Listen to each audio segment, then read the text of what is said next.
네, 안녕하십니까. 자, 오늘은 통일배의 강론적인 부분을 같이 공유해 보고자 합니다. 지난 이틀 동안 우리는 통일배의 형성 과정을 통해서 밝은 면과 그 어두운 면을 한번 살펴보았습니다. 사실상 전공적인 용어가 많이 들어가서 어려운 부분도 있었는데 여러분들께서 제가 설명하는 부분을 잘 이해해 주시고 또 많은 댓글로 호응해 주셔서 저도 굉장히 힘이 납니다. 사실 통일배는 제일 처음에 나오게 된 원인이 밥맛이 좋으면서 수량이 많은 쌀을 만들어 보자는 것에서부터 나왔거든요. 인디카는 수량이 좋은데 이제 밥맛이 떨어지는 단점이 있다.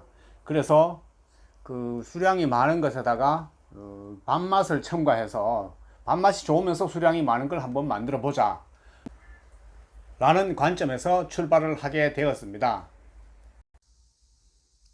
허문회 박사님은 1927년도에 중원군에서 태어나셨습니다. 지금 이 중원군인가요? 여기 가면 허문회 박사님을 기리는 그런 기념비가 있다고 합니다. 네, 허문회 박사님이 왜 유명한가?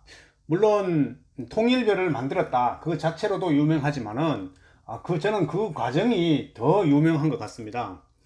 보통 우리가 종속, 과목, 강문계라고 나누는데요. 사실은 이제 종이 가장 기본 단위인데 그 밑에 또 아종이라는 또 그룹으로 나누어집니다. 쉽게 말해서 인디카, 자포니카 하는 것은 이제 벼라는 종의 아종으로 속하죠. 근데 그 아종끼리는 서로 교배가 되기는 되는데 이제 불임일 가능성이 굉장히 많습니다. 교배를 하더라도. 그러니까 아종 간에 교배를 하면 이 F1이 나오는데 이게 나오는 것 자체가 거의 불임이라는 거죠. 거의 잘 안 나오고, 그리고 설사 나왔더라도 이 F1을 다시 교배를 시키면은 그 다음 후세는 또 불임이 된다는 겁니다. 그래서 잘 그걸 가지고 우리가 잡종 불임이라고 하거든요. 근데 이것을 우리 허문회 박사님께서 이제 해결을 하셨어요. 어떻게 하셨냐면, 인디카, 자포니카를 교배해서 나온 여기에다가 다시 한 번 더 인디카를 또 교배를 한 거죠. 이름하여 3원 교잡이라고 하는 거죠. 그러니까 세 개의 엄마 아빠가 나오는 거죠. 엄마 아빠가 이런 겁니다. 이제 유카라라는 일본 품종이 있어요. 실제로 유카라는 이제 자포니카니까 굉장히 밥맛이 있습니다. 밥맛이 있고 근데 이제 키가 커서 한국 땅에 심으면 굉장히 잘 넘어집니다. 그래서 키가 작은 TN1이라는 인디카 대만 품종을 가지고 옵니다. 이거는 일본 품종이고요. 일본 품종이고 이거는 자포니카고 이게 TN1은 대만 품종이고 이거는 인디카인데 이제 일본 품종과 대만 품종을 교배해서 나온 거기서 이제 IR568이라는 계통의 품종을 하나 얻고 여기에서 다시 이제 수량성이 높은 그 당시에 이제 1위에서 나온 8번째 품종인데요. IR8 이 품종이 수량성이 엄청나게 높습니다. 이것은 필리핀 품종인데요. 이게 수량이 이제 엄청나게 높아요. 1위에서 개발한. 그래서 결론적으로 여기서 한 번 더 교배를 통해 가지고 여기서 쭉 세대를 거쳐서 나온 게 바로 우리가 통일벼입니다. 통일벼. 그러니까 통일벼의 통일벼의 부모님은 세 분이에요. 일본 품종인 유카라, 대만 품종인 TN1, 그리고 다시 필리핀 품종인 인디카인 IR8이라는 거죠. 맨 처음에 자포니카하고 인디카를 교배시켜 가지고 이렇게 계통을 육성해 나가겠다라고 얘기하고 연구를 할 때 그 당시에 많은 사람들이 그냥 반대를 했답니다. 특히 일본 사람들이 반대를 많이 했대요. 그거 우리가 해봤는데 안 돼. 자포니카하고 인디카는 좀 멀리 있는 원형 관계이기 때문에 교잡을 하면 불임이 나와. 안 돼.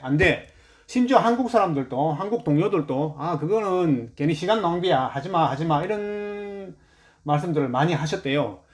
그러나 이 허문희 박사님이 정말 고집스럽게 해서 이 교배 조합이라고 하거든요. 좋은 엄마 아빠를 만나서 교배를 시키는 것을, 그 교배 조합을 약 한 600개 정도의 교배 조합을 통해 갖고 이걸 이제 결국은 찾았답니다. 찾아가서 이제 그 중에서 교배가 잘 되고 불임이 안 되는 그런 계통을 다 찾아가지고 이렇게 나온 거죠.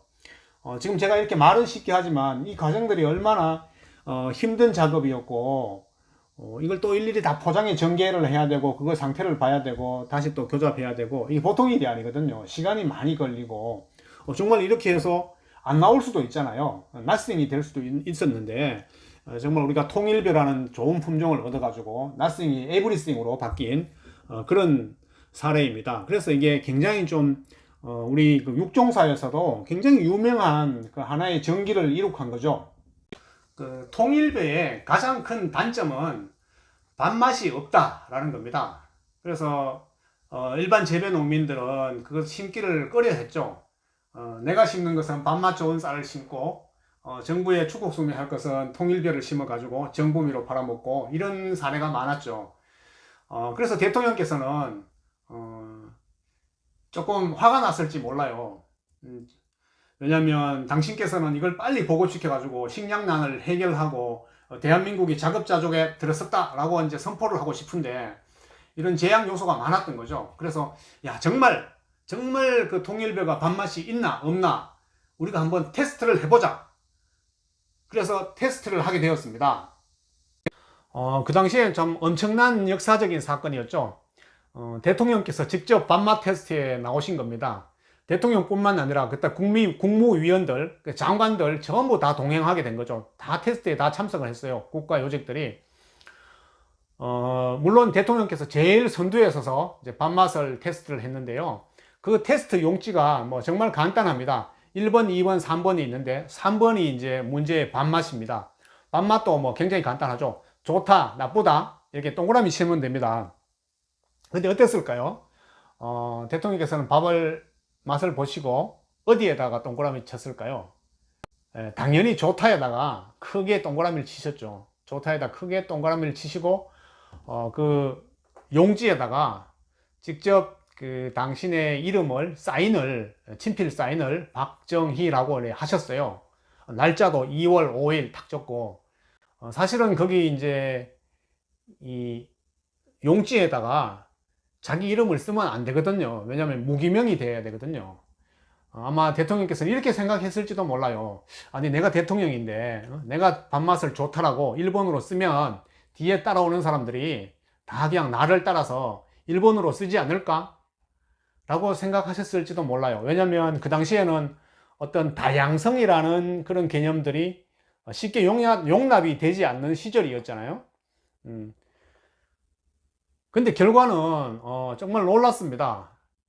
정반대가 나왔죠. 대통령께서는 밥맛이 좋다고 동그라미를 쳤는데, 실제로 모든 그 검사지를 가지고 통계 처리를 해보니까 테스트한 사람들의 67%가 밥맛이 나쁘다 라고 응답을 한 거예요.